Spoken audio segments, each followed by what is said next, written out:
Glasshouse Brands CEO Kyle Kazan hinted at acquisitions when we spoke to him last week at the NCIA conference in San Francisco. Glasshouse just recently reported their earnings. You had a sequential decline in revenue. What happened there, and what are you going to do to fix that for the next quarter? So, good question. Many of our markers were up. Unfortunately, the price of flower in California, we're going through commoditization, and commoditization is not going to end immediately. So we're going to work through it.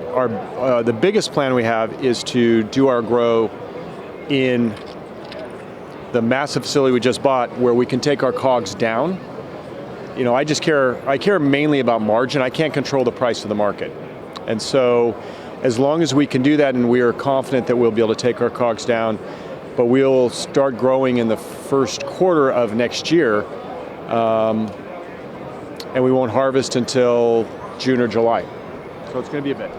You did say the wholesale prices have dropped. I mean, it's dropped across the board. It's not just you guys, it's everyone. Any thought on what's going to turn that around? You know, unfortunately, it's going to take,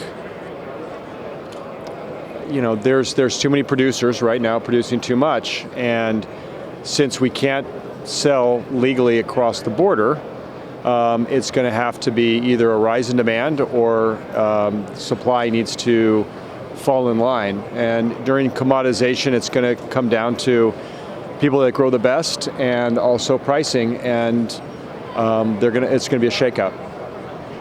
Is there a way to capitalize on that low cost so that you can turn that lemon into lemonade? Sure. You know, right now, you have to bake in all legal producers. You have to bake in tax, and the illicit market doesn't have to deal with tax. So everything that we can do to lower, you know, we have to get below that watermark, which is tax, so that we can then compete with the illicit market. So yeah, absolutely, getting the COGS down that's the whole reason we bought that facility, is for that. You recently got some new financing. Are you seeing the cost of financing drop for the cannabis industry? So I've been in this business now since 2016. So unequivocally, yes. And there's more players coming online. I get hit up all the time with guys that are rolling out new funds, going public. So absolutely. But I would tell you, because I also still have another business that I founded a long time ago in real estate, so I have to refinance. And I would tell you that we're talking, at minimum 500 basis points higher than, say, traditional financing for similar, even today. So is it egregious? Yes, except we're in a federal legal business. And but yeah, to answer your question, Debra, it's lower than it was, you know, and we would anticipate in the next few years we'll be able to take advantage of hopefully normal financing. You guys are also expanding despite the challenges in the market. You've got the long game and you're expanding. Let's talk a little bit about that. What is your thought behind those expansion strategies?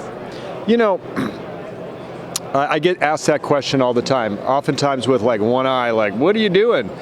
And I would tell you, I've been an investor all the way back to 1991, and I like, as an investor, going where people are fearful. That's usually when I get greedy, to kind of use Warren Buffett's. In regards to acquisitions, we made a hire some months ago of Eric Thorson, and he's a C-suite member. That's how seriously we take that. We think there are, if you're already playing in the space of California, there are some wonderful opportunities. MSOs, good luck. But for us that are here, I think you're going to see some megatrons kind of get bolted together. And so we're in a lot of conversations all the time, like we have been, and I think you're going to start seeing some of that pick up. In regards to the continued expansion of our cultivation right in the middle of a hurricane, I would tell you, one, the hurricane's going to end, and two, there's only one other similar property in California that could compete with this, and there's a deed restriction. It's going to be years before that comes online. So I think we have a unicorn asset that we'd be foolish not to lean into it right now. I'm Debra Borchardt, reporting for the Green Market Report from the NCIA conference in San Francisco, California.